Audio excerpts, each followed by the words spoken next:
কে তোরে বলায় দিল? আমি না তোরে জন্ম থেকেই মায়ের পেট থেকে খাওয়ায় খাওয়ায় বড় করছি। মার পেটে ছিলি, সেখানেও তোরে কেউ খাওয়ান দেয় নাই, আমি দিয়েছি। খানার ব্যবস্থা আমি আল্লাহ করছি। এরপরে দুনিয়াতে আসবি, নাভিটা যখন কেটে দেওয়া হলো, তুই ওয়া ওয়া করে কান্না শুরু করলি। এই চিন্তা করে আমার খানার লাইনটাকে বন্ধ করলো। আমি আল্লাহ তোরে সান্ত্বনা দিয়ে কইলাম, বান্দা কান্দিস না, পেটে থাকতে তোর খানা আছে এক লাইনে, এখন দুনিয়ায় যাওয়া মাত্রই তোর খানা আসবে দুই লাইনে। তোর মায়ের এক স্তন এক তোর এক খানা, আর একটা স্তন দুই দিক দিয়ে আমি আল্লাহ তোর খানার ব্যবস্থা তুই দুনিয়ায় যাওয়ার আগেই রেডি কইরা রাখছি। আমি আল্লাহ জানি তুই বেশি গরমও পারবি না, বেশি ঠান্ডাও পারবি না, গরমও পারবি না, ঠান্ডাও সহ্য করতে পারবি না। এজন্য স্তনের দুধটা আমি আল্লাহ না গরম না ঠান্ডা বানায় রাখছি। এত মায়া কইরে কইরে তোরে আমি বড় করছি। বান্দা তোর মুখ ছিল, দাঁত ছিল না, দাঁত তুইলে দিলাম আমি। দাঁত ছিল, শক্ত খানা খাইতে পারতি না, আস্তে আস্তে সেই দাঁত শক্ত কইরা শক্ত খানা খাবার ব্যবস্থা করলাম আমি। হাত ছিল, ধরার ক্ষমতা তোর ছিল না, ক্ষমতা দিলাম আমি। পা ছিল তোর, হাঁটতে পারতি না, হাঁটতে পারতি না, হাঁটার শক্তি দিলাম আমি আল্লাহ। এত কিছু কইরা আমি তোরে নিজে বড় করলাম। এই জিনিসের জন্য আজকে তুই আমারে সেজদা না দিয়া বাবার দরবারে মাজারে গিয়ে সেজদা দিলি। এই পা শক্তি দিলাম আমি হাঁটার জন্য, এই হাঁটার শক্তি লইয়া তুই মসজিদে না গিয়া গানের অনুষ্ঠানে আর যাত্রার দিকে গেলি। আল্লাহ বারবার শুধু পিছন থেকে ডাকে, পিছন থেকে আওয়াজ দিয়া ডাকে, এ যুবক, দিলটা নরম করে একটু কথাগুলি শুনো। তোমার দেহের সবগুলি অঙ্গ তোমার কাছে আমানত। এই আমানতের খেয়ানত করলে কিয়ামতের মাটি এই অঙ্গগুলি তোমার বিপক্ষে আল্লাহর আদালতে মামলা দিবে। আল্লাহ ইয়ামুরুকুম আন তুআদ্দুল আমানাতি ইলা আহলিহা ইলা আখিরিল আয়াত।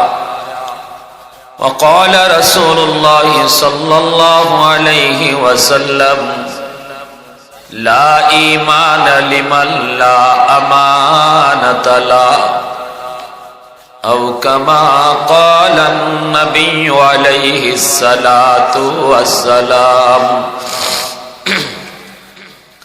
صلى الله على سيدنا ومولانا محمد وعلى آله وأصحابه وسلم صلى الله على سيدنا ومولانا محمد وعلى آله وأصحابه وسلم। محبতের সাথে একটু দুরূদ শরীফ পড়ি। সাল্লাল্লাহু আলা সাইয়্যিদিনা ওয়া মাওলানা মুহাম্মদ ওয়া আলা আলিহি ওয়া আসহাবিহি ওয়া সাল্লাম। ऐ हबीबे किबरिया तुम पर सलाम, ऐ हमारे दिल रुबा तुम पर सलाम।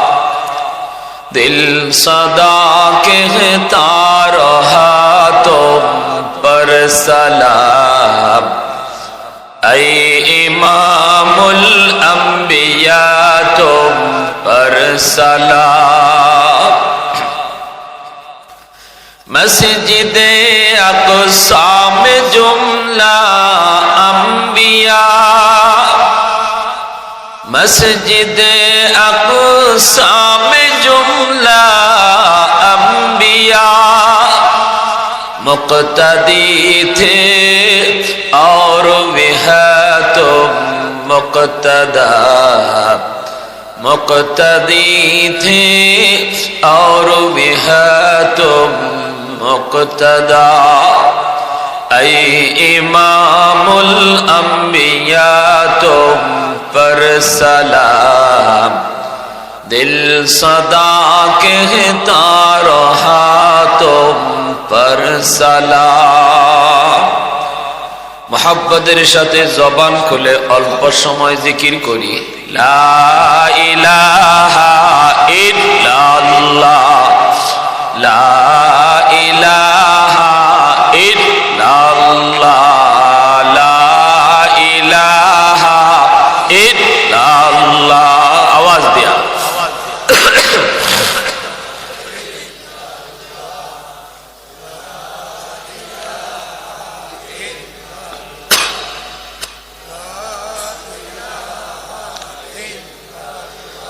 जोरे ला इलाहा इल्लल्लाह ला इलाहा इल्लल्लाह।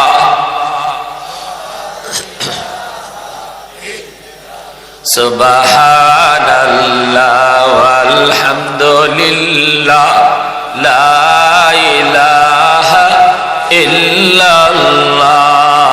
सुबहानल्लाह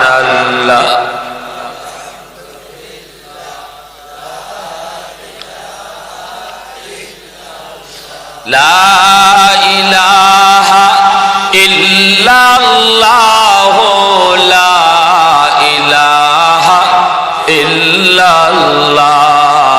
सुबहानल्लाह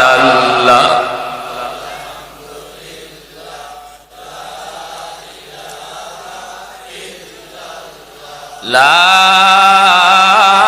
इलाहा इल्लल्लाह मुहम्मदुर रसूलुल्लाह। जोरे सुरे बोले सल्लल्लाहु अलैहि वसल्लम। पोस्टर कोई লিফলেট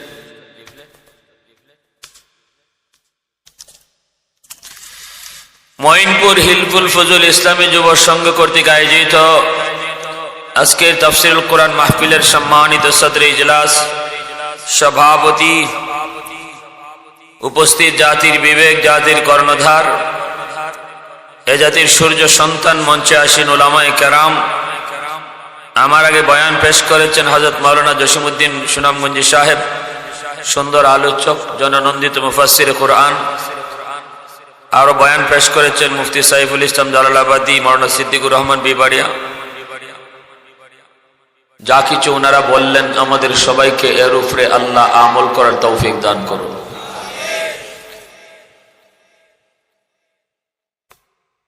মুআজ্জাজ হাজিরিন,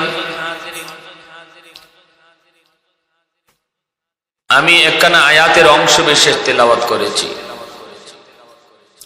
যে আয়াতের অংশ বিশেষে আল্লাহ বলেন ইন্নাল্লাহা ইয়া'মুরুকুম আন তু'আদ্দুল আমানাতি ইলা আহলিহা। নিশ্চয়ই আল্লাহ তোমাদেরকে আদেশ করেন। কি আদেশ? আন তু'আদ্দুল আমানাতি ইলা আহলিহা। তোমরা তোমাদের আমানত সমূহ তার মালিককে যথাযথ বুঝাও। নির্দেশটা দিলেন কে? আল্লাহ। অত্যন্ত কড়া নির্দেশ। আল্লাহ পাক বলেন এটা আমার ওয়ার্ডার, এটা আদেশ। যার কাছে যে আমানত আছে, আমানত মালিক, যে মালিক তারে যথাযথ বুঝাও, খিয়ানত কইরো না, আমানতদারি রক্ষা করো। আল্লাহ আমানত সমূহ বলছেন। আমানাতুন এক বচন, আমানাত বহু বচন।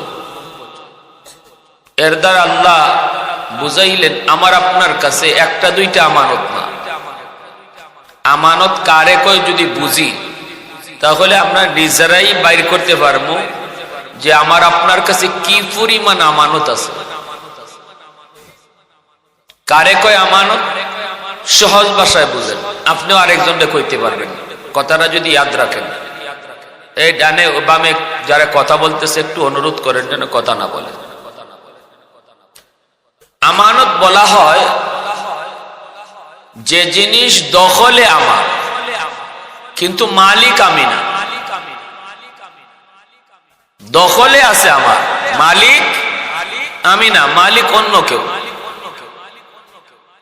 হতে পারেন সে মালিক আল্লাহ, অথবা হতে পারে সে মালিক কোনো মানুষ,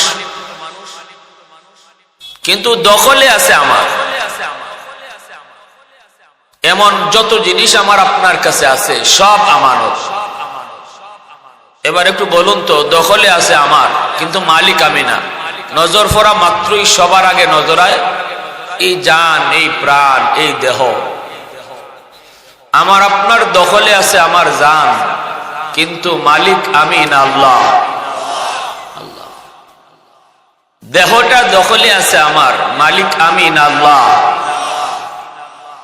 সন্তান দখলে আছে আমার, কিন্তু এই সন্তানের মালিক আমি না, আল্লাহ। বুঝছেন বিষয়টা? এবার বলতে গেলে অনেক কিছু। চেয়ারম্যানের কাছে চেয়ারম্যানই, মেম্বারের কাছে মেম্বারই, এমপির কাছে এমপিগিরি। হিসাব করলে এমন বহু জিনিস পাওয়া যাবে যে সমস্ত জিনিসগুলা আমার দখলেই দায়িত্বটা আছে, কিন্তু মূলত আমি এর মালিক না, বা এই জিনিসটা আমার কাছে আইছে, এটার মালিক আমি না, মালিক অন্য কেউ। মেম্বারের কাছে টিন আসুক আর গম আসুক, চেয়ারম্যানের কাছে রাস্তার টাকা আসুক, এমপির কাছে ব্রিজের টাকা আসুক, বলুন তো এগুলার মালিক কি মেম্বার, চেয়ারম্যান, এমপি নাকি জনগণ? জোরে বলেন। জনগণ। এই ধরনের যত জিনিস আছে সবকে আমানত বলে। এবার আমানতের বস্তু ব্যবহার কেমনে করতে হয়? আমানতের বস্তু ব্যবহার করার নিয়ম হলো, এর ভিতরে নিজের কোনো মর্জি চলেই না, নিজের ইচ্ছা চলে না। যিনি মালিক তার ইচ্ছায় ব্যবহার করতে হয়। যিনি মালিক তার মর্জি মতো এটা পরিচালনা করতে হয়, তাহলে আমানতদারি রক্ষা হবে। আর যদি নিজের মর্জি চালাই, এই দেহের উপরে যদি আমার মর্জি চলে, এই জানের উপরে যদি আমার মর্জি চলে, আমার সন্তান, যে সন্তান আমার দখলে আছে, মালিক আমি না, এই সন্তানের উপরে যদি আমার মর্জি চলে, আমি আমার মর্জি মতো সন্তানকে লালন পালন করি, যেখানে মন চাইতেছি এখানে পড়াইতেছি, আল্লাহর মর্জির কোনো তোয়াক্কা যদি না করি, তাহলেই আমানতে খিয়ানত হবে। আমানতে কি হবে? খিয়ানত হবে। চেয়ারম্যান, মেম্বার যদি জনগণের মালের উপরে নিজের ইচ্ছা চালায়, নিজের মর্জি মতো এটা ব্যবহার করে, আমানতে খিয়ানত হবে। মসজিদের ক্যাশিয়ার, সেক্রেটারি, সভাপতি, মাদ্রাসার দায়িত্বশীল, তার দায়িত্ব যদি নিজের ইচ্ছা মতো ব্যবহার করে, তাহলেই এই বিষয়টা আমানতে খিয়ানত হবে। আল্লাহ নবী বলেন, লা ঈমানা লিমান লা আমানাতা লা। অত্যন্ত কঠিন বিষয়, বহুত বড় এক জিম্মাদারি আমানতদারি। নবী বলেন, যার ভিতরে আমানতদারি নাই তার ঈমান নাই, যার ভিতরে আমানতদারি নাই তার ঈমান নাই, যার ভিতরে আমানতদারি নেই তার ঈমান নাই। নবী তিনবার এই কথা বলছেন। তাহলে কি বুঝাইলেন? আমানতদারি সহজ বিষয় না কঠিন? আমানতদারিটা অবহেলার বিষয়। আরে হাদিস আল্লাহ নবী বলেন, ইজা যুকিয়াতিল আমানাতু ফান্তাজিরিস সাআ। যখনই তোমরা দেখবা মানুষ খুব বেশি আমানতে খেয়ানত করতেছে, হগলই করে, যেমন চেয়ারম্যান মেম্বারে করে এমন জনগণেও করে, যেমন মুসল্লিরা করে এমন ইমামেও করে, যেমন ফুয়ায় করে এমন বাপেও করে, সকলেই যদি আমানতে খেয়ানত করা শুরু করে দেয়, তখন আল্লাহ নবী বলেন, তোমরা কিয়ামতের অপেক্ষা কইরো, মানে কিয়ামত খুব কাছাকাছি। এটা এত বড় কঠিন এক কবিরা গুনাহ, আমানতে খেয়ানত করা, এটা কত বড় কবিরা গুনাহ। এটা কিয়ামতের আলামত, কিয়ামতের আলামত। এজন্য আমার ভাইরা একটু দিলটা নরম করে কথাগুলি শোনো। নিজের জানের উপরে নিজের সিদ্ধান্ত চলবে না। সিদ্ধান্ত চলবে কার? মন চাইলেই জানটা কোথাও দেওয়া যাবে না। আল্লাহ যেথায় জান দিতে বলেন ওই জায়গায় জান দিলে আমানতদারি রক্ষা হবে।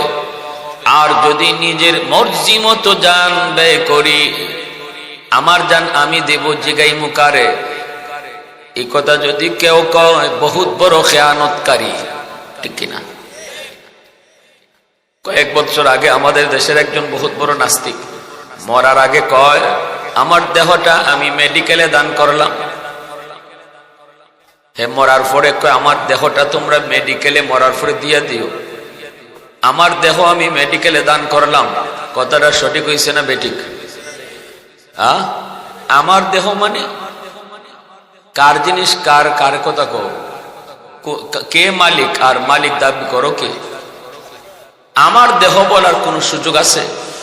জোরে কোন? অতএব নিজের দেহের উপরে নিজের কোনো সিদ্ধান্ত চলবে না। নিজের চামড়ায় তুমি আরেকজনের নাম লিখবা আগুন দিয়ে ফুইয়া, এই যুবক, জবাব দিতে হবে আল্লাহর কাছে। কারণ এই চামড়াটার মালিক তুমি না, মালিক আল্লাহ। আল্লাহর মর্জির ব্যতিক্রম তুমি চামড়ার উপরে জুলুম করেছো। কিয়ামতের মাঠে চামড়া তোমাকে আল্লাহর আদালতে আসামি বানিয়ে দিবে। চামড়ার জবান আল্লাহ খুলে দিবে। ইন্নাল্লাহা ইয়া'মুরুকুম আন তু'আদ্দুল আমানাতি ইলা আহলিহা। এজন্য নিজের জান নিজে দেওয়া যাবে না, সুইসাইড করা যায় না, আত্মহত্যা করা যায় না। কবিরা গুনাহ মহাপাপ। কেন?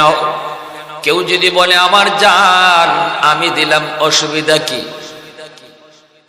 বহুত বড় কবিরা গুনাহ করলো, বহুত বড় অন্যায় কথা বলল। আমার জান বলার কোন সুযোগ কোন মানুষের, আমার দেহ বলার কোন সুযোগ মানুষের নাই। আমার জান বলার কোন সুযোগ কোন মানুষের নাই। কারণ জানের মালিকও আল্লাহ, চামড়ার মালিকটাও আল্লাহ, দেহের মালিকটাও আল্লাহ। এজন্য কোনো অঙ্গ কার দান করা যায় না। আমি আমার চোখ কাউরে দান করে দিলাম, সুযোগ নাই। এ যুবক, একটু খেয়াল করে, নরম করে, দিলটা নরম করে শোনো। সন্তানের ব্যাপারে নিজের কোনো সিদ্ধান্ত চলবে না। আমার সন্তানকে আমি কি পড়াবো, সন্তানকে কি দেখাবো, সন্তানকে আমি কি বুঝাবো, সন্তানকে আমি কি পড়াবো, কোথায় ভর্তি করব, এই ব্যাপারেও বাপ মার সিদ্ধান্ত চলবে না। সিদ্ধান্ত চলবে যিনি মালিক তার। যদি তুমি আল্লাহর মর্জির মোতাবিক চলো তাহলে আমানতদারি রক্ষা হয়। আর যদি আল্লাহর মর্জি তোয়াক্কা না করো তাহলে আমানতে খিয়ানত হয়। সন্তানের ব্যাপারে বহু মা বহু বাবা কিয়ামতের ময়দানে আল্লাহর কাছে বহুত বড় খেয়ানতকারী হিসাবে কাঠগড়ায় দাঁড়ায় থাকবে। সন্তান আল্লাহর আদালতে মামলা দায়ের করবে, বলবে মালিক কি খাইমু, কি ফরমু, কেমনে আমি চলমু। আমি শিশু ছিলাম, বুঝতাম না কোথায় লেখাপড়া করবো, তাও আমি বুঝতাম না, জানতাম না। কারণ আমি শিশু ছিলাম। কোন জায়গায় পড়ালেখা করা তোমার মর্জি মোতাবিক আর কোথায় তোমার মর্জির খেলাফ আমি তো জানতাম না। কেন আমার বাপ মা আমাকে ওই পড়া পড়াইল না যেই পড়ায় তোমাকে চেনা যায়? কেন আমার বাপ মা ওই লেখাপড়া শিখাইল না যেই লেখাপড়ায় আখিরাত চেনা যায়, পরকাল বোঝা যায়? আল্লাহ আমার বাপ মারে আনো, রব্বানা আতিহিম দিফাইনি মিনাল আযাব ওয়ালআনহুম লানান কাবীরা। আল্লাহ আমার বাপ মাকে সামনে আনো, বাপ মারে ডাবল শাস্তি দাও। বাপ মার কারণে আজকে তোমারে আমি চিনলাম না, কারণ ওই পরিবেশে পড়ালেখার কারণে আমি আখিরাত বুঝলাম না, তোমার পরিচয় জানলাম না। আমার বাপরে ডাকো, আমার মারে ডাকো, এদেরকে ডাবল শাস্তি দাও। বেনামাজি হওয়ার কারণে আজকে যদি আমি জাহান্নামে শাস্তি পাই, আমার মারে ডাবল শাস্তি দাও। সুদখোর ঘুষখোর হওয়ার কারণে আজ যদি আমি জাহান্নামে হই, জাহান্নামে যেই পরিমাণ শাস্তি আমাকে দিবা, মাকে ডাবল শাস্তি দাও, ডাবল।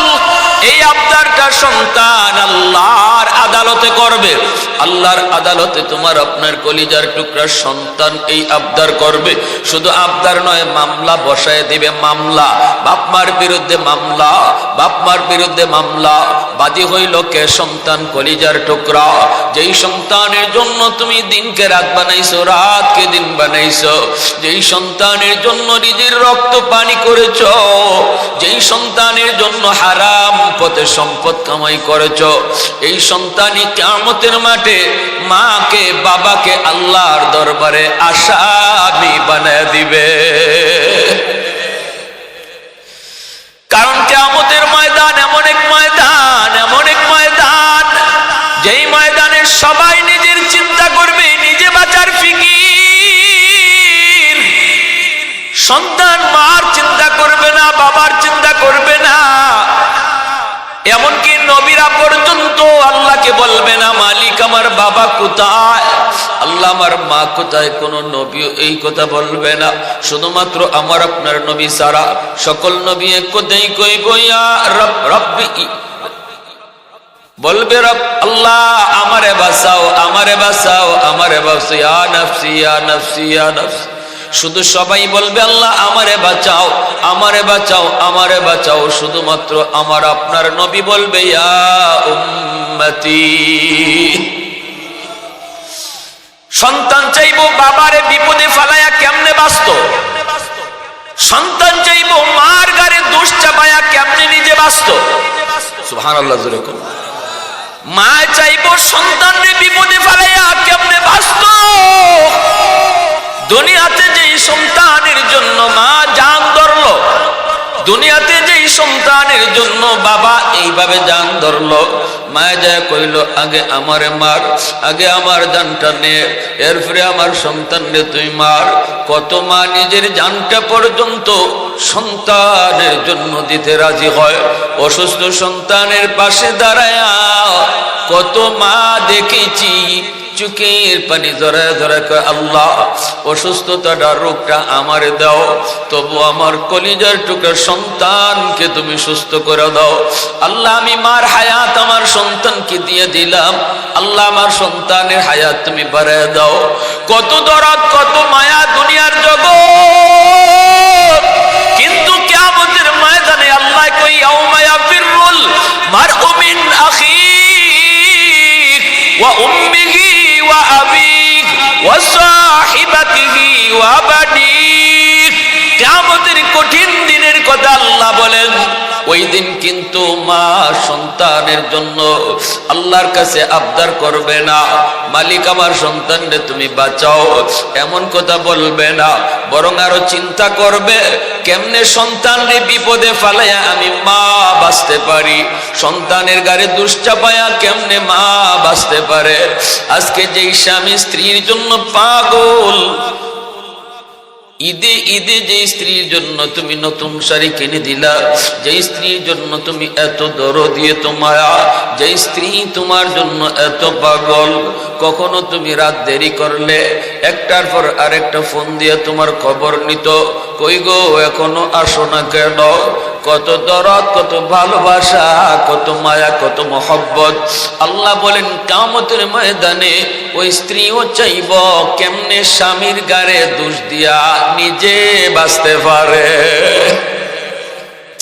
কইব মালিক আমার মোহর দেয় নাই, অথচ দুনিয়াতে একবারও কয় না আমার মোহরের টাকাটা দিয়া লাও, একবারও কিন্তু কয় না আমার মোহরের টাকাটা দিয়া লাও।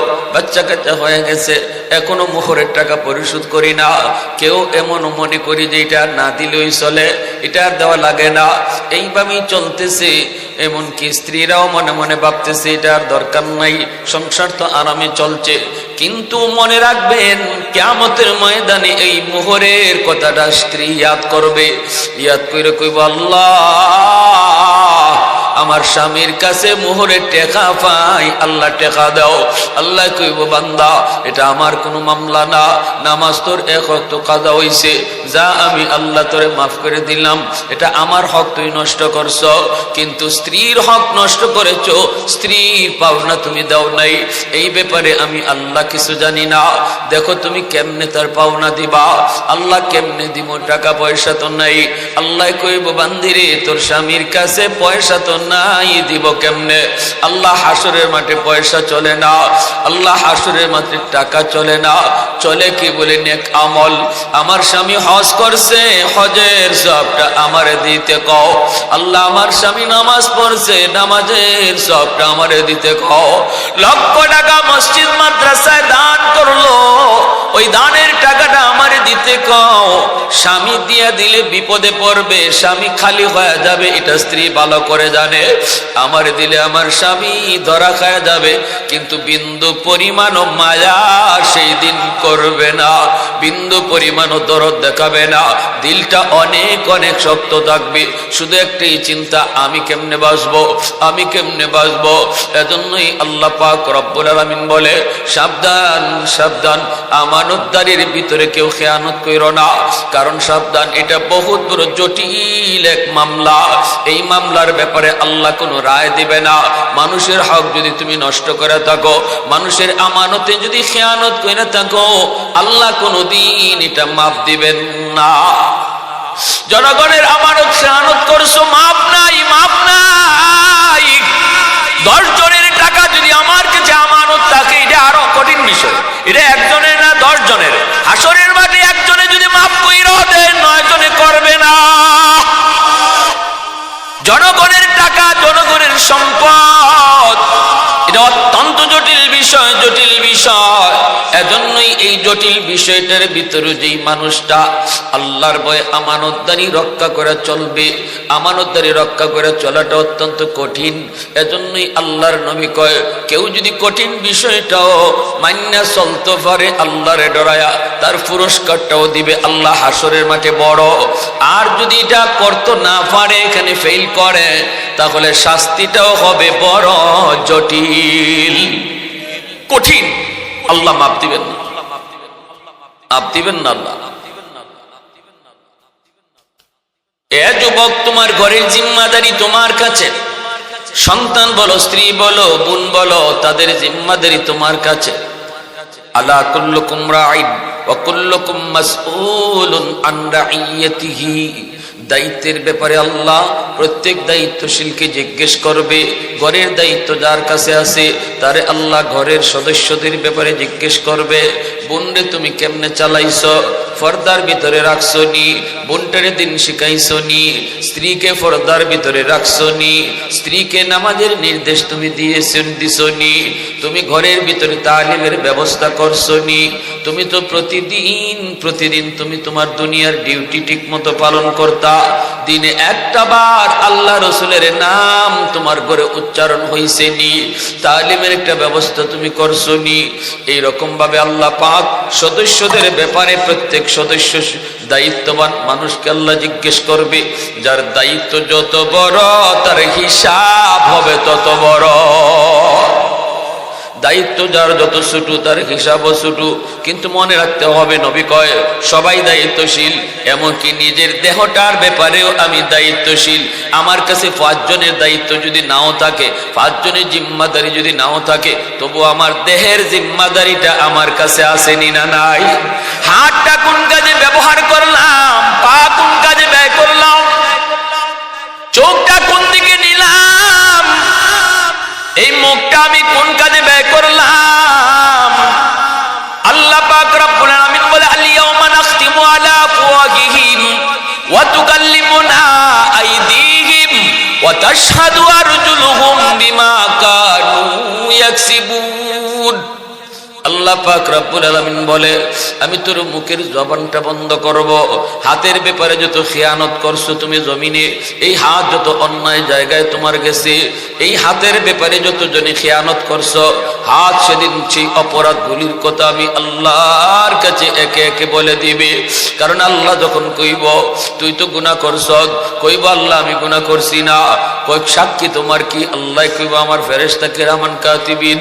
তখনই অপরাধী কইব আল্লাহ ফেরেশতা তো তোমার পক্ষেই মাগব, ফেরেশতা তো তোমার, ফেরেশতাদের সাক্ষী আমি মানি না।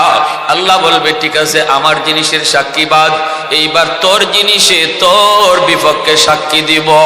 হাতটা তুই ফালছিলে হারাম খায়া, পাউটা তুই সাজাইছিলে হারাম খায়া, দেহটা মোটা করছিলে হারাম খাইয়া, আজকে তোর দেহ তোর বিপক্ষে সাক্ষী দিবে।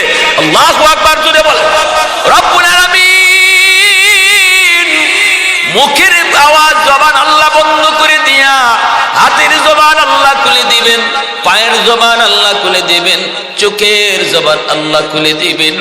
একে একে অঙ্গগুলি আল্লাহর সামনে বলতে শুরু করবে আল্লাহ আমি হাত দিয়ে সে অমুক খেয়ানত করছে, অমুক অন্যায় জায়গায় হাত দিছে, অমুক নারীর গায়ে হাত দিছে। আল্লাহ এই হাতটা সেদিন আল্লাহর কাছে এইরকম ভাবে জবানবন্দি দিবে, যেই পাটা দিয়ে তুমি গানের অনুষ্ঠানে গিয়েছিলা যুবক, পিছন থেকে মালিক তোমারে বারবার ডাকতেছিল বান্দা যাইস না। ইয়া আইয়ুহাল ইনসান মা গররাকা বিরাব্বিকাল কারীম, এ বান্দা কোন জিনিসে তোরে আমি আল্লাহ থেকে ভুলায় দিল? কই যাস কই যাস? আমি আল্লাহ না তোরে আদর করে বানাইছি। আসমান আল্লাহ বানাইছেন কুন ফায়াকুন বইলা, জমিন আল্লাহ বানাইছেন কুন ফায়াকুন বইলা, ফেরেশতাও আল্লাহ বানাইছেন কুন ফায়াকুন বইলা, কিন্তু আমারে আপনারে আল্লাহ পাক কুন ফায়াকুন বইলা বানায় নাই। আমারে আপনারে যখন আল্লাহ বানাইছে আল্লাহ বলে খালাকতু বিয়াদাইয়া, আমি আল্লাহ আমার নিজের হাত দিয়া তোরে বানাইছি। কারণ এই চেহারার মধ্যে এত দামি কপাল, এই কপাল দিয়া বান্দা তুই আমার তোরে বোলায়া ওই দিকে নিতেছে রে বান্দা। কে তোরে বোলায়া দিল? আমি না তোরে জন্ম থেকেই মায়ের পেট থেকে খাওয়ায় খাওয়ায় বড় করছি। মার পেটে ছিলি সেখানেও তোরে কেউ খাওয়ান দেয় নাই, আমি দিয়েছি। খানার ব্যবস্থা আমি আল্লাহ করছি। এরপরে দুনিয়াতে আসবি, নাভিটা যখন কেটে দেওয়া হলো তুই ওয়া ওয়া করে কান্না শুরু করলি। এই চিন্তা করে আমার খানার লাইনটাকে বন্ধ করলো। আমি আল্লাহ তোরে সান্ত্বনা দিয়ে কইলাম বান্দা কান্দিস না, পেটে থাকতে তোর খানা আছে এক লাইনে, এখন দুনিয়ায় যাওয়া মাত্রই তোর খানা আসবে দুই লাইনে। তোর মায়ের এক স্তন এক তোর একখানা, আর একটা স্তন দুই দিক দিয়ে আমি আল্লাহ তোর খানার ব্যবস্থা তুই দুনিয়ায় যাওয়ার আগেই রেডি কইরা রাখছি। আমি আল্লাহ জানি তুই বেশি গরমও পারবি না, বেশি ঠান্ডাও পারবি না, গরমও পারবি না, ঠান্ডাও সহ্য করতে পারবি না। এজন্য স্তনের দুধটা আমি আল্লাহ না গরম না ঠান্ডা বানায় রাখছি। এত মায়া কইরে কইরে তোরে আমি বড় করছি। বান্দা তোর মুখ ছিল, দাঁত ছিল না, দাঁত তুইলে দিলাম আমি। দাঁত ছিল শক্ত খানা খাইতে পারতি না, আস্তে আস্তে সেই দাঁত শক্ত করে শক্ত খানা খাবার ব্যবস্থা করলাম আমি। হাত ছিল ধরার ক্ষমতা তোর ছিল না, ক্ষমতা দিলাম আমি। পা ছিল তোর হাঁটতে পারতি না, হাঁটতে পারতি না, হাঁটার শক্তি দিলাম আমি আল্লাহ। এত কিছু কইরা আমি তোরে নিজে বড় করলাম। এই জিনিসের জন্য আজকে তুই আমারে সেজদা না দিয়া বাবার দরবারে মাজারে গিয়ে সেজদা দিলি। এই পা গা শক্তি দিলাম আমি হাঁটার জন্য, এই হাঁটার শক্তি লইয়া তুই মসজিদে না গিয়া গানের অনুষ্ঠানে আর যাত্রার দিকে গেলি। আল্লাহ বারবার শুধু পিছন থেকে ডাকে, পিছন থেকে আওয়াজ দিয়া ডাকে, এ যুবক দিলটা নরম করে একটু কথাগুলি শুনো। তোমার দেহের সবগুলি অঙ্গ তোমার কাছে আমানত। এই আমানতের খেয়ানত করলে কিয়ামতের মাটি এই অঙ্গগুলি তোমার বিপক্ষে আল্লাহর আদালতে মামলা দিবে। একটু আওয়াজ দিয়ে কোন সুবহানাল্লাহ, আর একটু দূরে কোন সুবহানাল্লাহ। জানটাও দিব তো কার মর্জি মতো দিব? এই আওয়াজ দিয়ে বলো, কার মর্জি মতো? নেতার কথায় জান দিলাইবেন, দলের কথায় জান দিয়ে দিবেন? হ্যাঁ, কোথায় গরম হব কোথায় নরম হব সিদ্ধান্ত আল্লাহর। আশিদ্দাউ আলাল কুফফার রুহামাউ বাইনাহুম, আল্লাহ বলে বেদিন বেঈমান কাফির কুফফারের সামনে তুমি হবা গরম, আর মুসলমানে হবা নরম। জান দেওয়ার সময় আসবে তোমার কাফিরের সামনে, মুসলমানের সাথে না। কারণ মুসলমান তোমার ভাই, সম্পর্ক তার সাথে ইমানের। দল বড় নয়, ইমান বড়। নেতা বড় নয়, ইসলাম বড়। দল ছাড়তে পারি, ইমান ছাড়তে পারি না। নেতা ছাড়তে পারি, ইসলাম ছাড়তে পারি না। দল করবো যতক্ষণ ইসলাম মানবে, নেতা মানবো যতক্ষণ আল্লাহ রসুল মানবে। যেদিন থেকে দল ইসলাম মানবে না, ওই দিন থেকে দল করি না। নেতা যেদিন আল্লাহ রসুল মানবে না, ওই দিন থেকে নেতা মানি না। এর নাম হলো মুসলমান। আওয়াজ দাও ঠিক কিনা? প্যারে হাজিরিন, এজন্য সাবধান। রাজনৈতিক কারণে জমি জমার জন্য, সামান্য কিছু দুনিয়ার নোংরা ফায়দার জন্য আরেক ভাইয়ের উপরে, মুসলমান ভাইয়ের উপরে হামলা মামলায় যাইয়া ইমান হারা হওয়া বুদ্ধিমানের কাম নয়। কারণ আমার সাথে আমার এই দুনিয়ার এই লোভ লালসা, দুনিয়ার এই তুচ্ছ, এই ক্ষমতা, এই চেয়ার, এই জমি জমা, এই গোষ্ঠীর প্রভাব কোনো কিছুই কবরে যাবে না। কবরে যাবে আমার সাথে মহাদৌলত ইমান। অতএব এজন্যই তো দোয়াও করি, আল্লাহ আওয়ামী লীগ করতে করতে আমারে মরণ দিও। এই দোয়া করে কেউ? করতেও পারে দুই একটাই, কোন যায় না। বিএনপি করতে করতে আল্লাহ তুমি আমারে মরণ দিও। দোয়া করি আমরা, আল্লাহ মরণ যেন ইমানের হালে হয়, মরণ যেন ইমান নিয়া হয়, কবরের জন্য ইমান নিয়া যাইতে পারি। দল লইয়া কবরে যাই যেন এমন দোয়া কেউ করে। তবে ওই নারায়ণগঞ্জের একটা দেখছি একবার, কোনটা কি মহিলা, একটা আইবি রহমান মনে হয়, একদিন পত্রিকা আমি পড়ছি, হে কইতেছে আওয়ামী লীগ করি তো করি, এমন করি আওয়ামী লীগ কইরা যেন কবরে যাইতাম পারি। বাপ বাপের বেটি, আল্লাহ শেষাটা দিব। যখন আল্লাহ কইব কবরে কিতা লই আইছ, কইব আওয়ামী লীগ লই আইছি। সোজা কথা কইব কিতা লই আইছি, আওয়ামী লীগ লই আইছি। আমি কোন দল রে হেয় করার জন্য বলি না। আমার আওয়ামী লীগ ভাইয়েরাও এই দোয়া করে, আল্লাহ মরণ যেন আমার ইমানের হালে হয়, ঠিক না? তাহলে আমাদের মূল কথা এটা, দল আমার কাছে বড় নয়, আমার কাছে ইমান বড়। অতএব নেতারা যত আদেশে দেখ, দেশের পরিস্থিতি যেমনই হোক, আমরা পরস্পরের সামাজিকভাবে মুসলমান ভাই ভাই হইয়া চলবো। কেউ কারো উপরে হামলা মামলায় যাব না। এই ওয়াদা দিচ্ছেন তো আমারে সবাই, মাতে না বেশি ইগানোই মনে বাপ বেশি বালা না। নিজেরা কখনো মারামারিতে যাবো না। সাফ সাফ কথা, নেতা যতই কোক ফালাই দে, তখন আপনি কইবেন ফালাইমু পরে, তোমার ফুয়ারের লন্ডন থেকে আনো।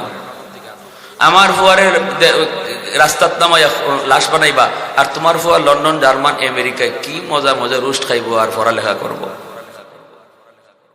বাঙালিরে মগা হয়েছে, মগা। আমাগরে মগার ফগা পাওয়ার কারণে এই ফসা রাজনীতি চলে, অন্য কোন দেশে এটা চলতো না। তোমার ফুয়া নিরাপদে বড় করবা, কোন জ্বর তুফান তার উফিদে আসবে না। আর যত জ্বর আর তুফান আমার ফুয়ার উফিদে যাইব, পাইছো কই বাটফারি। এটা যদি কইতে পারতাম আমরা ঠিক মতো, সব নেতা সোজা হয়ে যেত। আমরা কই না তো, এই কথা কোয়া দরকার। এজন্য মরা গরুর আড্ডি, তোমরা যা পারো সবাব মায়ের খাওয়াইবো। আমাগরে টেলিভিশনে পর্দায় ছবি দেখবো, হেরা ঢাকার থেকে দেখবো তার গেরামো কয়টা মরছে। মায়ের কিন্তু লাগাইছে ঢাকার থেকে, ঠিক না? আল্লাহ আমাদের সহি বুঝদান করো। সবাই বলেন আমিন, আরো জোরে বলেন আমিন। আমার দেশটারে আল্লাহ তুমি রক্ষা করো, জোরে কোন আমিন। গরম হবে কোথায়? আশিদ্দাউ আলাল কুফফার। আল্লাহ বলে যখনই তুমি দেখবা হক বাতিলের দ্বন্দ্ব, ঈমান আর কুফরের ভিতরে টক্কর, যখন তুমি শুনবা পৃথিবীর কোন প্রান্তে তোমার মুসলমান ভাই আক্রান্ত, তখন মনে করবা তুমি নিজেই আক্রান্ত। তুমি যদি শোনো গাজায় রক্ত ঝরে, তখন মনে করবা তোমার আমার রক্ত ঝরে। গাজার শিশু বাচ্চা যদি খুন হয়, তুমি মনে করবে আমার সন্তানটা খুন হয়েছে। এটা আমার নবীর কথা, আল মুসলিমুন কাজাসাদিন ওয়াহিদ ইনিশতাকা আইনুহু ইশতাকা কুল্লুহু। পৃথিবীর সমস্ত মুসলমান একটা দেহের মতো মনে করো। কোথাও যদি একজন আক্রান্ত হয়, মনে করবা তামাম দুনিয়ার মুসলমান আক্রান্ত হয়েছে। আজ গাজায় রক্ত ঝরে, আজকে বিশ্ব মুসলমান নীরব কেন? জবাব দিতে হবে আল্লাহর নবীর কাছে। কেন সৌদি সরকার সালমান নীরব? কেন আজকে মিশরের প্রেসিডেন্ট সিসি নীরব? কেন জর্দানের প্রেসিডেন্ট নীরব? তারা তো গাজার বর্ডারে, তারা কেন সাহায্যে আগে আসছে না? কেন সৈন্য দিয়ে অস্ত্র দিয়ে সাহায্য করলো না? জিহাদে কেন শরীক হলো না? ওই অবস্থায় এই প্রশ্নের জবাব কিয়ামতের ময়দানে আমার নবীর সামনে আরবের নেতাগুলাকে দিতে হবে। আওয়াজ দিয়া বলেন ঠিক কিনা? আর যদি সৌদি সরকার শুধু একটা হুঙ্কার দিত, ইসরায়েল যুদ্ধ বন্ধ কর, তোরে মাত্র 1 ঘন্টা টাইম দিলাম। সৌদির বাদশাহ সালমান যদি বলতো 1 ঘন্টা টাইম দিলাম তোরে, গাজায় নির্বিচারে হামলা বন্ধ কর, কারণ এই হামলায় আমার শিশু বাচ্চাগুলি মারা যাচ্ছে। 17,000 শিশু বাচ্চা গাজায় মারা গেল। বলেন তাদের কি দোষ ছিল, কি অপরাধ ছিল? শিশুরা জানে না দুনিয়াতে কে দুশ্মন কে আপন, সবাই হলো তাদের কাছে আপন। কি দোষটা ছিল আমার গাজার শিশু বাচ্চার? কি দোষ ছিল আমাদের নারীদের? তাদের তো কোনো দোষ ছিল না। একটা বার যদি আওয়াজ দিত, তাহলে সাথে সাথে 1 ঘন্টা না, আধা ঘন্টার ভিতরে আমেরিকা সহ সব সোজা আঙ্গুলের মতো সোজা হয়ে দিত। কোন আওয়াজ করার সুযোগ কারো ছিল না, কিন্তু না, তারা তা করলো না। তামাম দুনিয়ার কুফরি শক্তি এক হয়ে গেল, কিন্তু আরব নেতাগুলি এক হতে পারলো না। আমেরিকা ব্রিটেনকে নিয়ে ইয়ামেনে হামলা শুরু করে দিল, হুতিদের বিরুদ্ধে শুরু করে দিল। যেই হুতিরা গাজার মুসলমানের পাশে একটু দাঁড়াইছিল, গাজায় হামলা বন্ধ করো, নতুবা সাগর পথে তোমাদের জাহাজ যেতে দেব না। কিন্তু এরপরে দেখা গেল হুতিদের সমর্থন করার কথা ছিল ওই মুহূর্তে আরবের সব নেতাগুলির, তারা করলো না। এই সুযোগে আমেরিকা, ব্রিটেন সহ ফ্রান্স সহ 10টা দেশ মিলে আজকে ইয়ামেনে হামলা শুরু করে দিল। কি শুরু হয়েছে? কুফরি শক্তি এক হতে পারলো, আমরা এক হতে পারলাম না। আমরা আমার ভাইয়ের রক্তের বদলা নেওয়ার জন্য একই মঞ্চে দাঁড়াতে পারলাম না। জবাব দেওয়ার জন্য রেডি থাকো, আরবের নেতাগুলি রেডি থাকো, রেডি থাকো। আমার মনে হয় আবাবিল পাঠাবে আল্লাহ, আবাবিলের পাঠাবে আল্লাহ। আবাবিলের হাতে সেই পাথরও থাকবে, যেই পাথর দিয়ে আল্লাহ পাক আব্রাহার বাহিনীকে ধ্বংস করেছে। কিন্তু এই পাথর ইহুদির মাথায় পড়বে, মনে হয় আল্লাহর আদেশ আসবে, আরবের নেতাগুলা ওই মুনাফিকদের মাথায় আগে পাথরগুলি পড়বে। তার হাজিরিনের জন্য বলি, আমাদের আর নীরব থাকার কোনো সুযোগ নাই, আর চুপ থাকার সুযোগ নাই। ইমানি জজবা অবশ্যই অন্তরের ভিতরে আনতে হবে। সবাইকে এক হতে হবে। মুসলমানে কোনো ঝগড়া নয়, মুসলমানে কোনো দ্বন্দ্ব নয়, মুসলমানে কোনো ফিরকা নয়। আমাদেরকে এক কাতারে থাকতে হবে। যে কোনো মুহূর্তে যে কোনো আদেশ, যে কোনো মুহূর্তে যে কোনো পরিস্থিতি আমাদের সামনে আসতে পারে। যদি এসেই পড়ে, অথবা ফিলিস্তিনে যাওয়ার কোনো সুযোগ যদি বাংলাদেশ সরকার আমাদেরকে কখনো কোনোদিন করে দেয়, অন্তরের কথা আমি জানতে চাই। অন্তরের কথা, শিশু হত্যার বদলা নিতে কোন কোন নৌজওয়ান তৈয়ার? হাত উঠে আল্লাহকে দেখাও।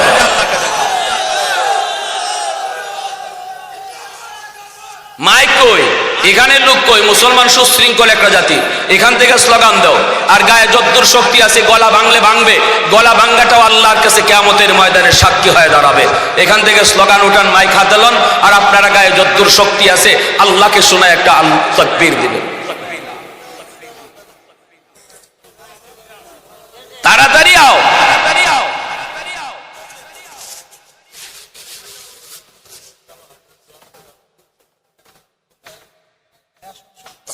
এরা লাগতো না, তুমি একা দাও, জবাব তো হেরাই দিবে।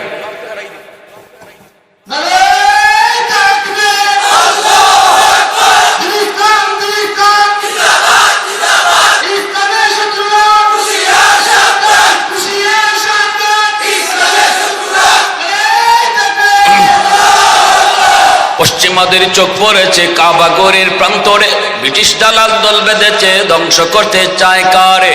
পশ্চিমাদের চোখ পড়েছে কাবাগরের প্রান্তরে, ব্রিটিশ দালাল দল বেঁধেছে ধ্বংস করতে চায় কারে। আল্লাহ পাকের ঘর, তোর সাহস থাকলে ধর। ঠিক না? ঠিক না? হয় নাই আওয়াজ হয় না? ঠিক না?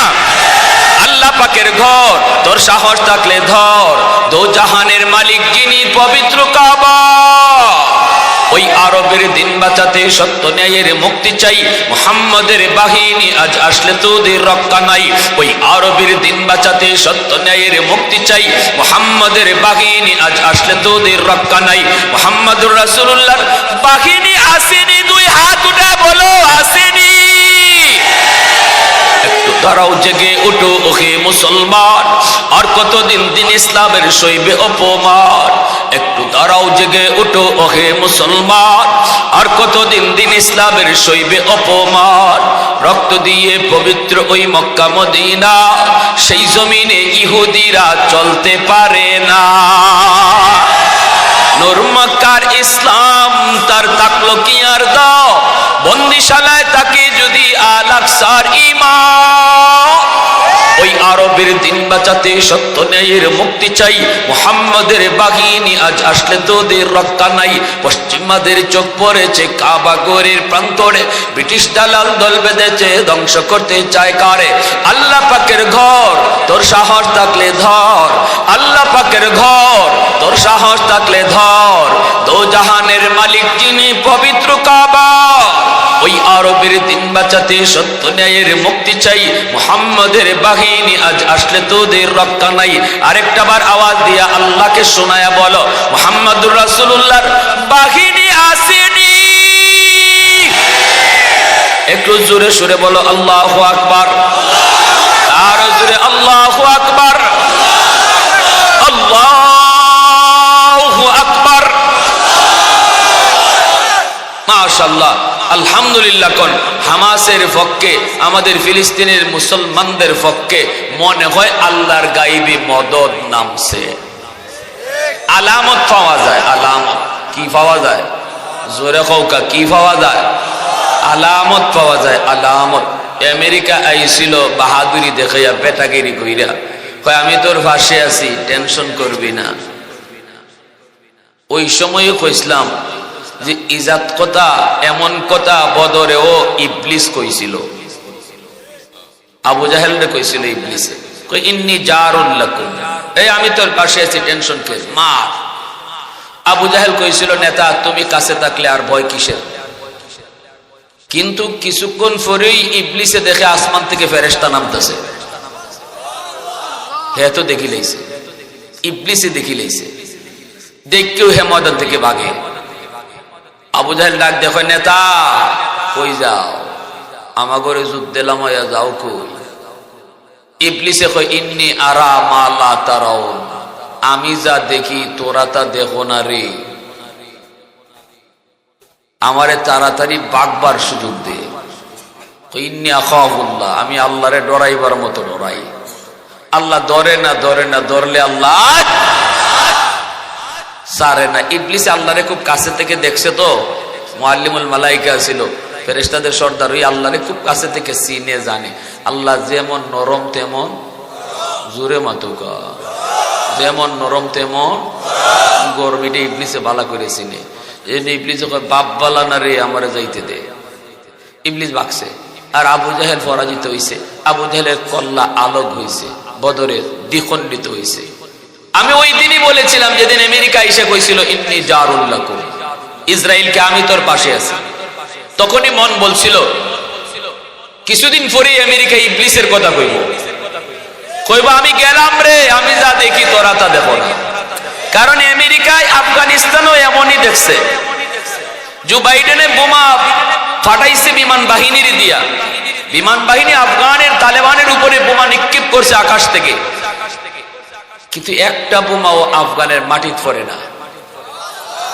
জো বাইডেন আমেরিকার প্রেসিডেন্ট, ইয়া কয় কি তারে কি হইছে, বোমা যায় কই? বিমান বাহিনী কয় আমরাও তো বুঝি না, শুধু এতটুকু দেখি বোমা যখন ফালাই আকাশের ভিতরে একটা হাত বাইর হয়, এমনে বাইরে আমাগো বোমা গোলারে এমনে লুফিয়া ওই সাগরে নিক্ষেপ করে, মাটিতে পড়তে দেয় না। আল্লাহু আকবার, জোরে কইবেন না? তখন ওই আমেরিকার প্রেসিডেন্ট জো বাইডেনে কইছিল গবেক, তাড়াতাড়ি চলে আয়, চাচা যার যার জান বাঁচা, তাড়াতাড়ি আয়। আমরা তো অদৃশ্য শক্তির সাথে লড়তেছি, কার সাথে লড়ি এরে দেখিই না, কার সাথে লড়ি এরে চিনিই না। তাড়াতাড়ি আয়, নেটো মেটো লইয়া এত বড় পরাশক্তি আইছিল, তালেবানরা শেষ করতো।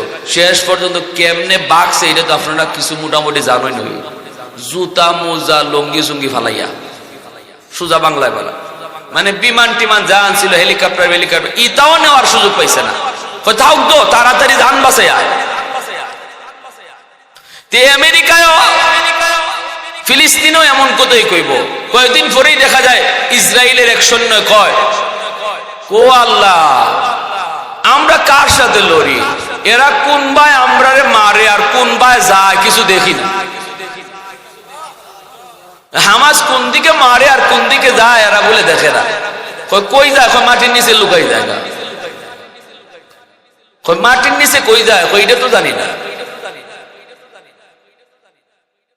এক ইসরায়েলের সৈন্য বলেই ফেলছে মনে হয় আমরা ফেরেশতার সাথে লড়তেছি, আর ফেরেশতা তো আছেই, আছে না? জোরে বলেন আছে না?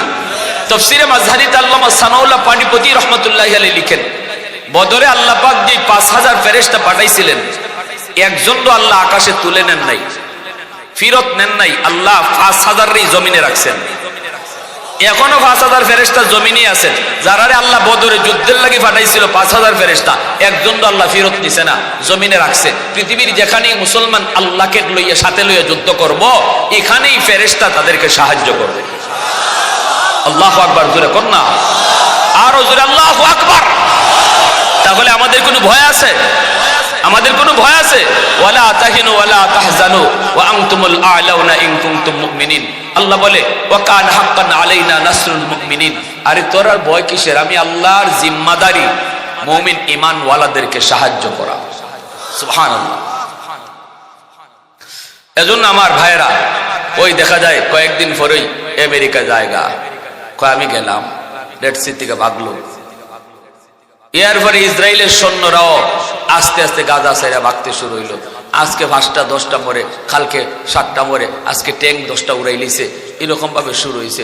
60 জন সৈন্য এক জায়গায় বইয়া এরা দেখেন, এটার পরেও সিদ্ধান্ত নিয়েছে তাড়াতাড়ি ভাগো, এরার সাথে পারতাম না, এরার সাথে মনে হয় ফেরেশতা নামছে।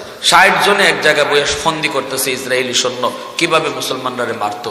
একজন মুজাহিদ বোমা হাতে লইয়া এই 60 জনের মাঝখানে গিয়ে ঢুকছে। এই 60 জনের একজনও তারে দেখে না। আল্লাহু আকবার কইতেন না? হ্যাঁ, লাইভ দিয়ে গেছে, লাইভ দিয়ে তাম দুনিয়ারে দেখায় গেছে। আমেরিকা দেখতেছে, রাশিয়া দেখতেছে, ফ্রান্স দেখতেছে, জার্মান দেখতেছে, এমনকি ইসরায়েলের প্রধানমন্ত্রী নেতানিয়াহু সেও দেখতেছে, যাইতেছে যে বোমা লইয়া। কিন্তু যারারে মারবার লাগি যায় এরা দেখে না। 60 জনের মাঝখানে নিয়ে রাখছে বোমা, তাও দেখে না। একটু দূরে আইয়া নিরাপদ জায়গায় আইয়া সুইচে টিপ দিছে, বোমা ফাটছে, 60 জন বাতাসে উড়ে গেছে, জাগাত খতম। এইবার আমেরিকা হয়রান, ফ্রান্স হয়রান, ব্রিটেন হয়রান। ঘটনা কি? আমরা দেখলাম, ওরা কেন দেখলো না? আল্লাহ বলে বাসনা আলাইকুম ইবাদাল্লানা উলি বাসিন শাদীদ ফাজাসু খিলালাদ দিয়ার। দেখবে কি করে তোরা? এরা তো আল্লাহর বাহিনী, এরা তো আল্লাহর বাহিনী। আল্লাহর বাহিনীকে দেখা যায় না, রন্ধ্রে রন্ধ্রে ঢুকে, তাবুতে তাবুতে ঢুকে, ঘরে ঘরে ঢুকে দেখা যায় না। কারণ আল্লাহ দুশমনের মাঝে আর তার বাহিনীর মাঝখানে একটা কুদরতি পর্দা ঢেলে দেন। এই পর্দার কারণে দুশমন আল্লাহর বাহিনীকে দেখে না। তাহলে বলেন, এই মুহূর্তে আমাদের একটাই করণীয়, আমরা সাথে রাখবো আমেরিকা, লন্ডন, ফ্রান্স, জার্মান, দাদা বাবু, খালুজি, নানুজি, এরারে সাথে রাখবো নাকি আল্লাহর সাথে রাখবো? ভুলটা করেছি আমরা এক জায়গায়। আমাদের লিডার গুলা খালি কয় দেখো ভারত নি পাশে আছে, দেখো আমেরিকানি আমার লগে আছে, রাশিয়ানি লগে আছে, চীননি লগে আছে, আল্লাহ নারাজ হয়ে গেছে। আরে বাপ বেকুফ, তুই ওদেরকে পাশে রাখোস কেন?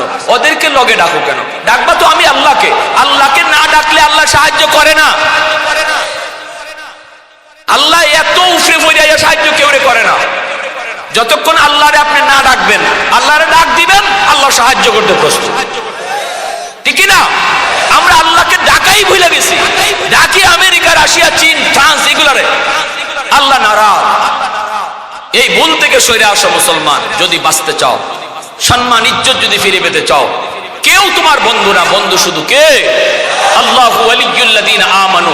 আল্লাহ নিজে বলছেন ঈমান ওয়ালাদের বন্ধু আমি। আমি আল্লাহ তোমাদের বন্ধু। রাসূল করিম সাল্লাল্লাহু আলাইহি ওয়াসাল্লাম মদিনার মিম্বরে বৈশা ঘোষণা দিয়ে দিলেন, যাও তো দেখি অমুকরে কল্লাটা কাটিয়া আমার সামনে লইয়া আও, হে আমার বিরুদ্ধে আল্লাহর বিরুদ্ধে মন্দ কয়, এর কল্লাটা কাটতে পারবা কে? একজন যুবক সাহাবী দাঁড়ায় গেছেন। আল্লাহু আকবার জোরে বলেন। দেখেন ইমানি জজবা কাকে বলে, ইমানি জজবা। কারণ তারা সর্বদা ইয়াদ রাখতেন সাথে তাদেরকে, সাথে কে ভয় করবো? শুধু কারে? ইয়া রাসূলুল্লাহ আমার অনুমতি দেন। আল্লাহর নবী বলেন, যাও তোমাকে অনুমতি দিলাম। যুবক সাহাবী বলেন, ইয়া রাসূলুল্লাহ আমাকে একটু অনুমতি দেন অভিনয় করার, আমি তারা খতম করব একা, কিন্তু একটু অভিনয় করতে হবে। নবী বলেন, যাও অভিনয় করারও সুযোগ দিয়া দিলাম। 12 মাইল দৌড়াইতে লাগলেন, 12 মাইল। আবু দাউদ শরীফের হাদিস। 12টা মাইল দৌড়ায়া ওই লোকটারে ধরার জন্য তিনি দৌড় শুরু করে দিলেন। এইদিকে নামাজের ওয়াক্ত হয়ে গেল। আল্লাহর নবীর আদেশ হলো তার কল্লা আনা। বলুন তো ওই অবস্থায় নবীজি নরম না গরম? নবীজি জ্যান্ত একজন মানুষের কল্লা আনার নির্দেশ দিয়ে দিলেন। ওই অবস্থায় আমার আপনার নবী নরম না গরম? খালি গরম না বেশি গরম? যেই নবী তায়েফের ময়দানে বলেন, আল্লাহুম্মা হদি কওমি ফা ইন্নাহুম লা ইয়ালামুন, আল্লাহ তায়েফের মানুষগুলো আমাকে চিনে না, বুঝে না, তুমি মাইরো না। যে নবী রক্ত ঝরাইলো তায়েফের মানুষ, ওই নবী সেদিন বদদুয়া দিলেন না, বদদুয়া করলেন না, তাদের জন্য হেদায়েতের দোয়া করলেন। কত নরম দিলের নবী। ওই নবী আবার সময় মতো গরম। কেমন গরম? নবী কয়, জ্যান্ত একটা মানুষের কল্লা কাইটা নবীর সামনে হাজির। সে বহুত বড় কাফির সাহাবী। কই নবী গো আমাকে যাওয়ার অনুমতি দেন, একটু অভিনয় করার সুযোগ দিন। নবী বলে, যাও অনুমতি করার সুযোগ দিলাম, অভিনয় করার সুযোগ দিলাম। দৌড়ায় যাইতেছেন, তলোয়ারটা হাতে নিছেন লুকায়া। 12টা মাইল দৌড়াইতে হবে, মাঝখানে নামাজের টাইম হয়ে গেল। এইবার তিনি চিন্তায় পড়লেন, আমি কি এখন নামাজ পড়ব নাকি আমি দৌড়াবো? নবীর নির্দেশ হলো দৌড়ানো, আল্লাহর নির্দেশ হলো নামাজ পড়া। এখন কোনটা কর্ম আগে? যদি নামাজটা পড়ি তাহলে দুশমন এই ঘাট পার হয়ে যাবে, এতটুকু সময়ের ভিতরে তারে আমি পাবো না। করব কি? তাহলে দৌড়বো আর আল্লাহর সাথে ফয়সালা করব। সাথে সাথে আল্লাহর সাথে কথা বলা শুরু করলেন, মালিক দৌড়ায়া দৌড়ায়া নামাজ পড়লে তুমি কবুল করবানি। আরেকটু জোরে কন্যা সুবহানাল্লাহ। আহাদুল লাইসা কামিসলি সামাদুল লাইসা কাফাদলি লিমানিল মুলকু তুগু ইতু সাদাওয়ার খুদাই তো খুদাওয়ান্দে ইয়ামিনি তো খুদাওয়ান্দে ইয়াসারি তো খুদাওয়ান্দে জমিনি তো খুদাওয়ান্দে সামাই তো রহিমি তো করিমি তো সামিঈ তো বসিরি তো মুইদ্দি তো মুদিল্লি তো মালিকিল আরশি বাজাই। আল্লাহু আকবার। বরি আজ খুরদন ও খুফতন, বরি আজ তোহমত মরদন, বরি আজ বিম উমিদি, বরি আজ রঞ্জ বালাই। আল্লাহ পাক রব্বুল আলামিন দৌড়ায় নামাজ পড়ার অনুমতি আল্লাহ দিয়া দিছেন। এরপর থেকেই যুদ্ধকালীন সময়ে যুদ্ধ করা অবস্থায় নবীর তরিকায় নামাজ পড়লে নামাজ হয়ে যায়। একদল নবীর পিছনে 2 রাকাত পড়বে, আর একদল যুদ্ধ করবে। এই দল আবার যুদ্ধে যাবে, আবার ওই দল নবীর পিছনে নামাজ পড়বে। যাইতেছে, হাঁটতেছে, যুদ্ধ করতেছে, পুরা টাইমটা নামাজের ভিতরে শামিল। সুবহানাল্লাহ, জোরে করুন। যুদ্ধ করা অবস্থায় নামাজ কখনো বাতিল হয় না রে যুবক। আল্লাহর নবী শিখাইছেন, তুমি যত ব্যস্ততার ভিতরে থাকো না কেন, নামাজ তোমার জন্য কখনো মাফ হয় না, নামাজ মাফ হয় না। ঘোড়ার উপরে সওয়ার সাহাবী যুদ্ধ করে, তবু নামাজ মাফ হয় না। আল্লাহর বান্দি সন্তান প্রসব হইতেছে, অর্ধেক সন্তান বের হয়ে গেছে, বাকি অর্ধেক এখনো রইছে।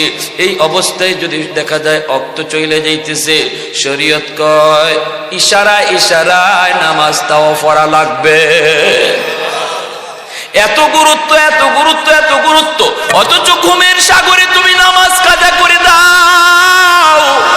বন্ধুদের সাথে আড্ডায় যে তোমার নামাজ কাজা হয়ে যায়, জবাব দিবা ওই সাহাবীর সামনে, যেই সাহাবীকে আল্লাহ হাজির করে কইব দৌড়ে দৌড়ে কেমনে নামাজ পড়ছো আমার বান্দার একটু শোনাও। ও ঘুমায় ঘুমায় নামাজ পড়ে নাই, বন্ধুদের সাথে চার দোকানে যাইয়া অক্ত চলে গেল নামাজ পড়ে নাই। বান্দা তুই একটু মুখ দেখা আমার ওই নবীর সাহাবীর সামনে, একটু মুখ দেখা, একটু মুখ দেখা।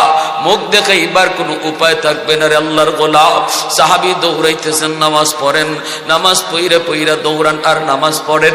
চলে গেলেন ওই লোকটার কাছে, নবীর দুশমনের কাছে চলে গেলেন, যাইয়াই বলতেছেন ভাই কেমন আছেন? হেতো সাহাবীর চেনে না, কয় ভালোই তো আছি, কিন্তু মুহাম্মদের জ্বালায় বেশি ভালো না।